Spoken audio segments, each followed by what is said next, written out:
9 people watching already. Never. What's happened? I don't usually get that many viewers. This there you go, 2. That's about right. Hello. I made that comment this morning about being like a chain smoker, but you've all gone now. Thank you very much. So I made that comment this morning about being a chain smoker type of artist. Not that I smoke, but I just continually do drawings, almost like end to end. And I suppose that this unstoppable thing is a metaphor, I suppose, for what I do. I think it's definitely down to the mindset. Sort of enjoy doing it, enjoy how it turns out, and you won't stop, and you'll learn and grow and all the rest of it. And it's just it's a fantastic thing. I know that guy said to me about I was stuck in a rut and I wasn't evolving, but to be quite honest with you, I don't care. I like drawing faces. I draw anything, but I like drawing faces. I spent God knows how long drawing anything and everything and being told what to draw and how to draw it. So now when I've got a choice, I just want to draw faces. I think there's just this endless possibilities, and the stuff that develops out of it, the way that you develop your skills and things. So this was, we went from was yesterday mornings, which I think worked out really well. That one, that was the first in the love what you do thing, and then that one, which again I think worked out really well. But as I said this morning, I was just contrasting the subject. There's still a few bits that look a bit odd there, and the mouth and all, but I'll fix them. And then on to this one. And now I'm going to do another one now. I haven't got much time because I hate time constraints. A friend of mine has just done 4 in an hour or something. He set himself a challenge. I hate stuff like that. But my reason is that I think the battery might run out on the camera. So I'm gonna 100 miles an hour get this done. I'm gonna draw this guy, pretty serious, handsome looking chap. Lots of shadows and strong densities and things. But I'm gonna try and do that before the battery runs out. So we'll see what happens with it. I've got nowhere to put this now. I'm gonna put this. I can't. I'm not. There you go. Put it there. I'm not. I've got all those 3 plus Sunday's lesson, and no, I'm not. They always hang around for a bit, I don't just spray them and put them away, because it could be like I've just shown you on that one, from last night. There just could be one little thing that I'm not quite happy with, and I'll just either have to lighten it or so it's no good me spraying them up just yet. I'll just wait until I'm 100% with it, and then you can go and hide in the folders. It's funny, I've just sold 2 folders, and they're just looking at them, and I'm as shocked when I see these things as anybody else. That I can't remember doing them, and there's just so many of them. And then so the wife, I get these out, and she says, "Oh no, don't sell them. Don't." I said, "What am I doing? I've got no space." And hang on, let me get this in the right place, and then I can. So she's looking at them, and yeah, these are amazing, these and all that, and thank you very much. The wife would always say that, wouldn't she? You know what I mean? But then I get the current ones out, like the blue ones. There's I've been getting these folders from Temu, and they're good. They're good, really nice folders. This one, there's about 5 or 6 of these. You can see the drawing through them, and then so I get these out and start showing you these compared to these are just like every page. Stuff like that. Where is it? It's gone again now. That one. Look at that. I can't believe I did that. So it's you can, I suppose you can hang on to them forever, but that one is a what is it? This one's quite a favourite. That one there. So you can hang on to these forever, and as I said, these drawings will get put away and forgotten about. nobody's even seeing them other than what I put on social media, obviously. And I just thought, I'll tell you what I'm going to do. You know, these people do these look at my sketchbook things. I'm going to do one of them. I'm going to do one for every folder. So there's 35 now. I've sold 5.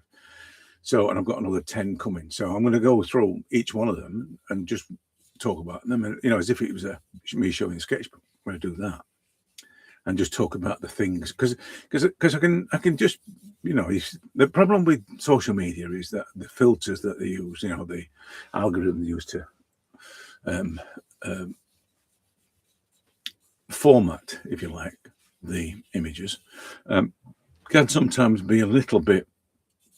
In fact, when I've said to the people that bought the folders, you'll be amazed at the difference, because the difference between the real thing and what you see on Facebook, you know, the mid-tones go, and I mean, there's not just the camera that messes things up, you know, the phone camera, but there is the as I say, the compression that happens when you upload onto Instagram and things. And Instagram's a little bit better than Facebook, although they probably use the same compression codecs, but it doesn't do them justice. There's nothing better than seeing the ones I sold some at Christmas, and they said it was you know, I just put a low. Actually, what I did was, this person was so nice, Miguel, and his wife wanted one for a present for him for Christmas. So I put 3 in a folder and sent them across to him, and said, be prepared to see them, you know, in a different light, because that's literally what happens. It is seeing the charcoals in a different light. And so I thought, if I do these, look at my sketchbook type folder as a walk, what do they call it when they do that? They do a walkthrough or something, you know, that kind of thing.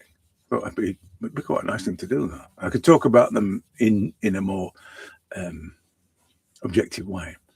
As I'm doing them now, what I'm thinking about, if I start talking about what I'm doing, it'll just spoil it. I'll lose it. But whereas if I look at them retrospectively, then I'm going to be more objective about them. And yeah, I think it'd be better. But as I say, there'll be 40 by the time I finish, and that's quite a lot of filming. Although, having said that, when I send these, when people wanted these folders, what I did, I filmed them individually on the phone, and just said, this, you know, folder 1 contains this, folder 2, and it only took and there are only 40s. Nobody wanted the 80s. What I'm going to do is split the 80s into 40s, and maybe some of the 40s into 20s. So, which means we're buying some more folders to do that. So, but as I said, to do 40, it takes about 3 minutes to film it and talk through it. So they're not going to be great videos, but they might be nice shorts, you know. So yeah, that's the plan anyway.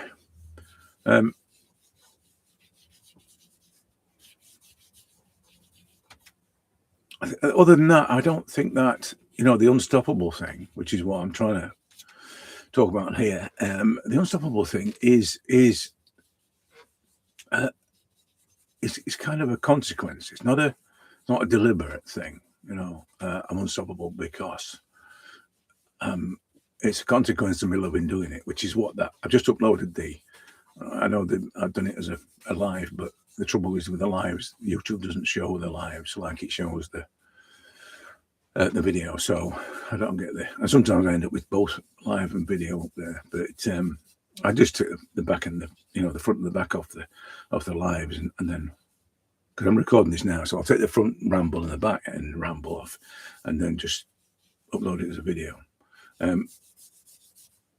But the thing about the loving what you do thing, loving doing it and then loving how it turns out, regardless, is I think that's what makes me unstoppable. Because I'm not at that stage now anymore where I'm going to do it better next time, or I'm going to learn from what I've done. I think that's now happening automatically. I'm doing the you know, the improvement aspect of it, the self-improvement aspect of it, just as a consequence of doing it. It's not a oh, next time I'm going to try and get the nose right. You know, it's not that kind of thing. It was before, but now I'm at that stage where I'm past that.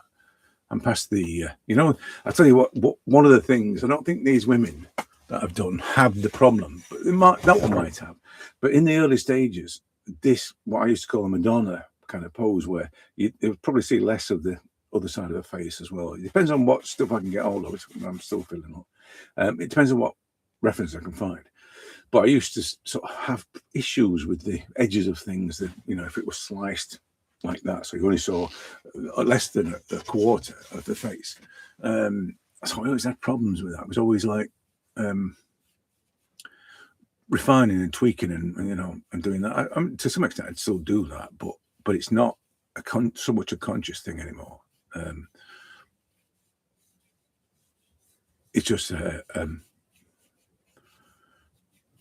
almost like a habitual thing now. I think most of the stuff I do now is just habitual.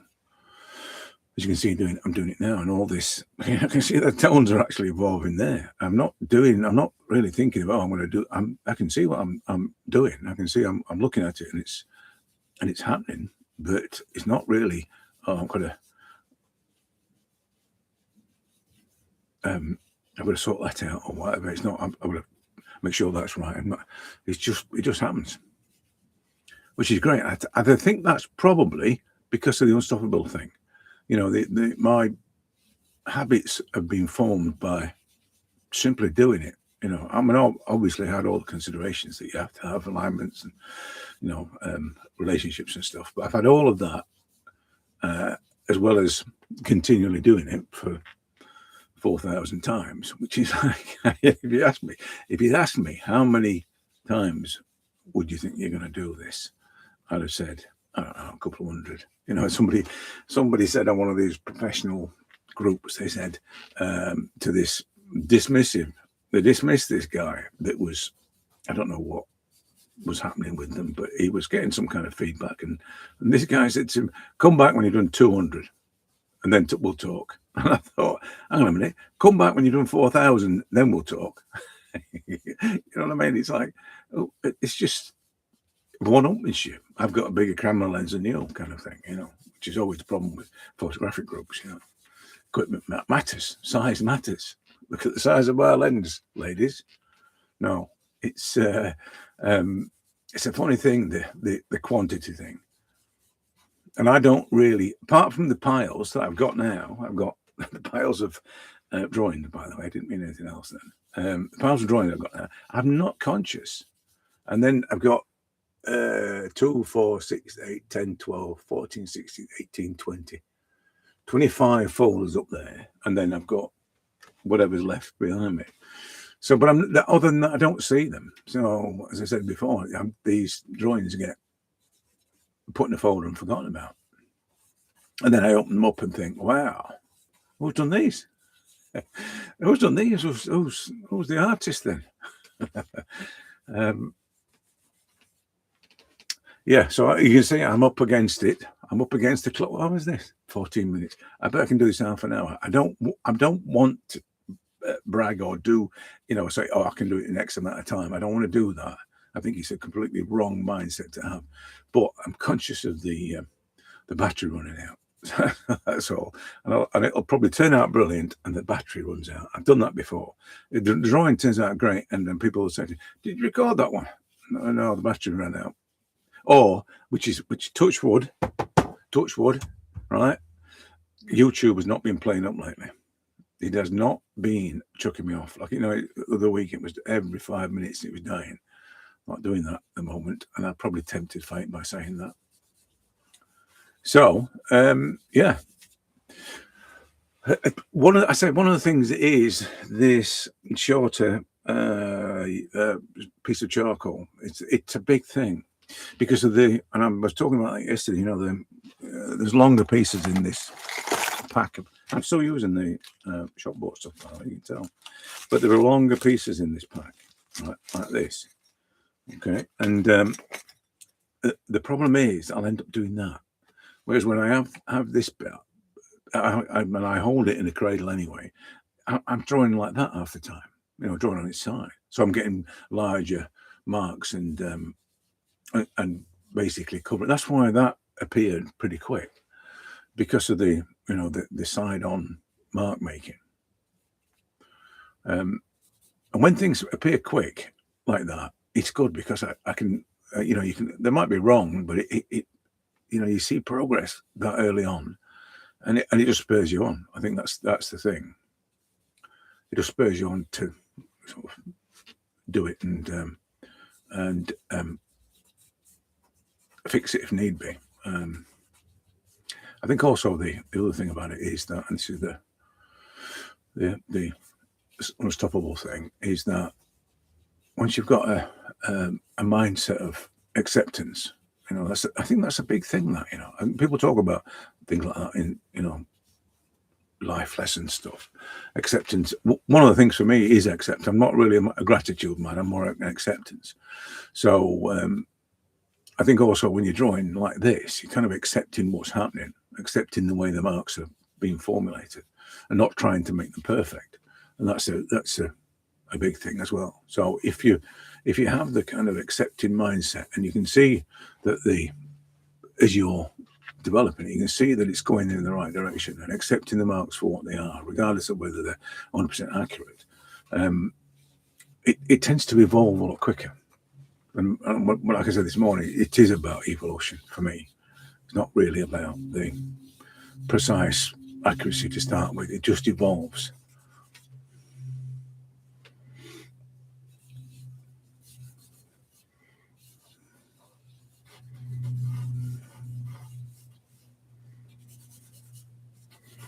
At the moment, I'm just trying to work out whether or not the hair is the right size. So it's that size I'm looking at now. So, and the only way I can work out if that's right is to compare it with from there to there, from there to there, and so on and so forth. So if by the time I can accumulate these points, if I can say it's from the corner of his eye to the corner of his brow, from there to his sideburn, and then from there to his hair, I can then make the correlation between all those three things or four things.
And I don't know if you saw this one. There might be somewhere in the annals, because I've done that many up there. But there was one where I did this like this, sort of scribbled down the side of it.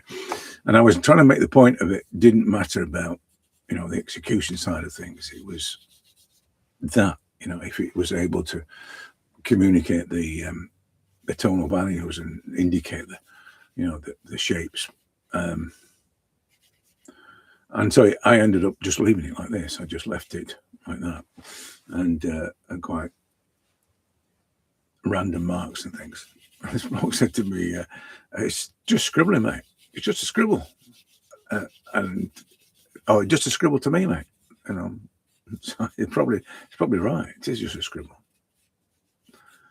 but I don't know if it's I can see what's happening. If it's doing the job, I don't care if it's a scribble or not. If it's doing the job.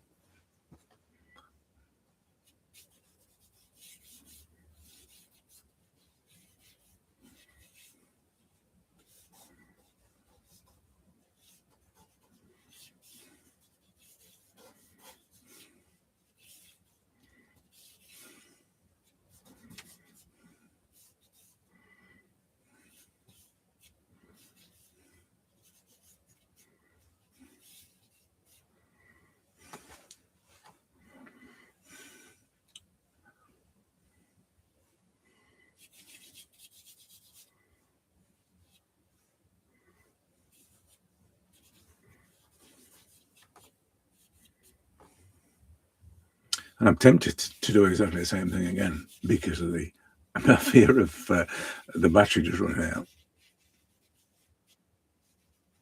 It normally flashes when it's going to go. Sorry about that.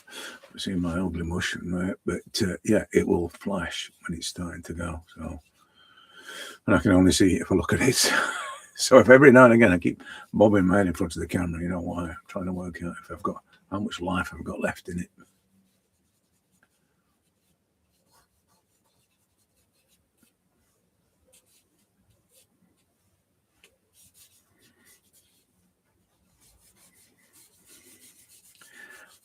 I've just seen somebody talking about, oh, they were pushing a course. I don't know. I sign up for things.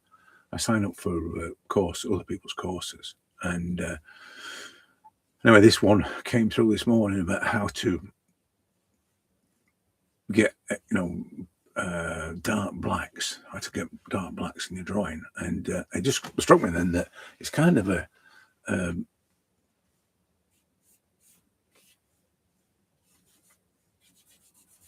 an acceptance with charcoal. It's one of those things where you don't question that it's going to be dark, it's going to be nice and dark and black. It's one of those. It's a given. If you know what I mean. If you're working with charcoal, you kind of think that, oh well, one of the key things about that, and one of the things that might attract you to it is the fact that you're going to be able to create blacks. You know what I mean, with no effort. I mean that's the thing, because you can work at it when you're doing it with graphite, and your last resort is to use charcoal. But if you're doing it with graphite, then it's a job to make things dark enough. I mean, you got to have a range of pencils almost. People buy me stuff. Buy me gifts for when I left Amazon. They gave me a drawing set, and in that it had every variant of hard and soft. In there, I can't imagine using all the different densities. I know people do, and they get the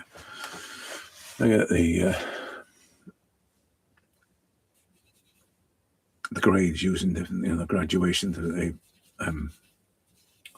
tonal bios using varying pencil grades.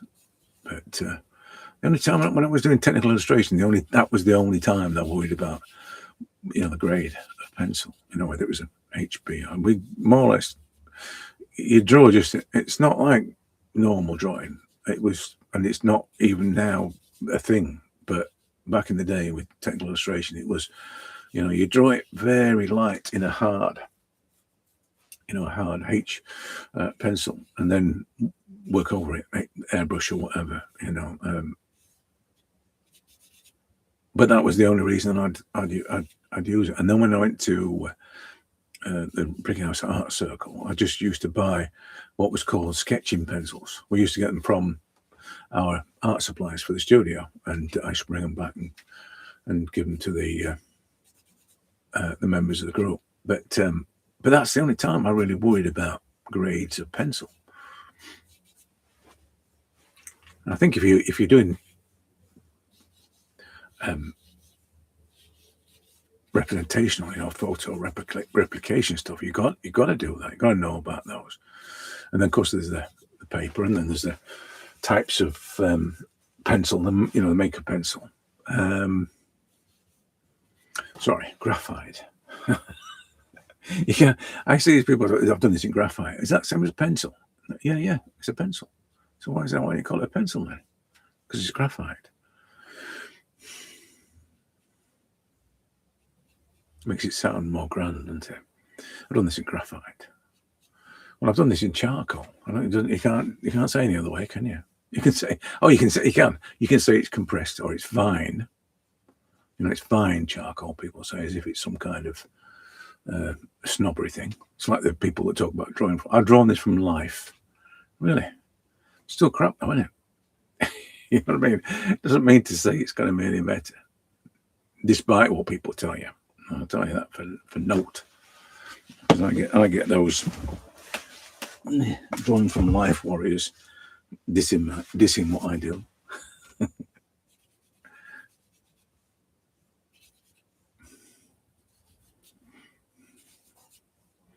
So, bearing in mind, as I say, the battery situation, I'm going to just evaluate the size of things. Looks pretty good, though, doesn't it? No, I love all this thing here. Even though I say so myself. And I'm going to see if I can get away with just not taking it to the final stage for the sake of this video. Otherwise, I know it's just gonna run out. Yeah. All I'm doing now, I tend to sort of get to this stage and then scan the position of everything. And although it's pretty much everything in the right place, I wouldn't get to this stage if I hadn't decided everything was in the right place anyway. But it's just things like, you know, sort of distances and a little bit of a highlight over the top there, which it's going to affect the overall relationships of things. You know, little things like that would make a difference.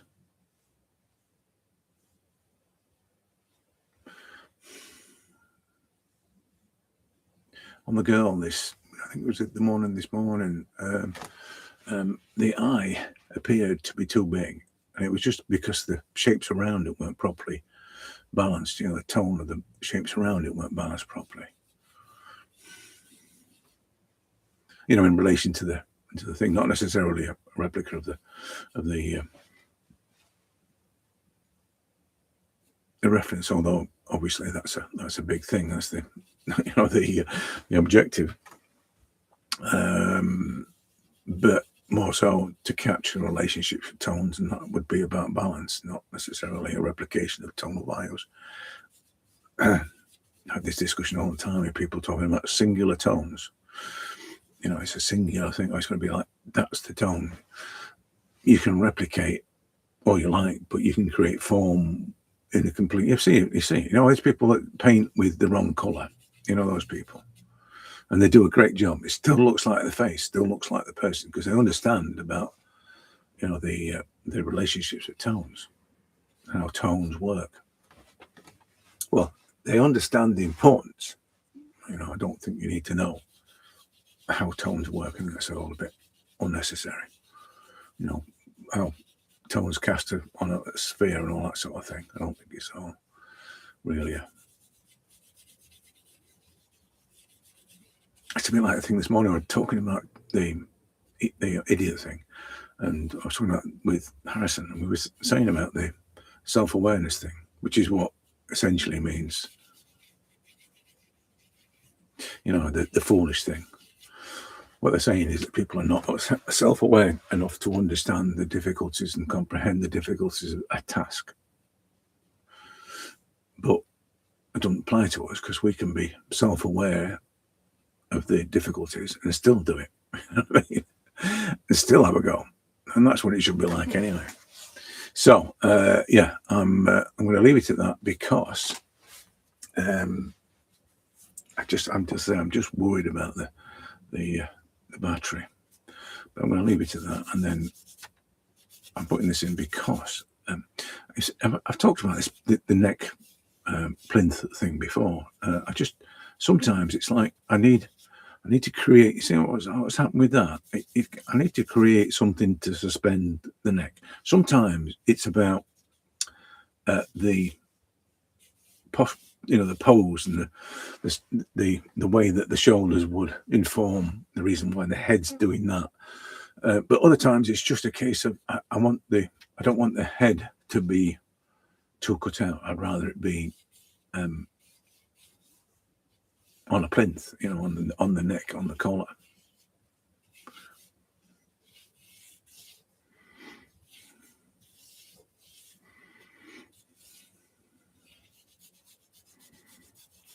Not too bothered about the tones of this, because these are not important. This is just something to sit the head on. So I'm not going to spend too much time on getting those tones right. This does not matter. You need to be careful with stuff like that, you know. It's not important. This matters. This is what matters. Get this sorted out. You can work on that later, but primarily when you're short of time and your battery's about to run out, focus on what's important. That is probably the time trial thing. The most important thing about time trials is to focus on what's important, not looser marks or style or whatever you want to call it. It's about learning to focus on what's important.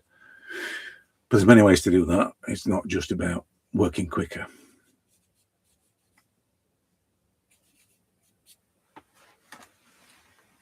Right, yeah, done.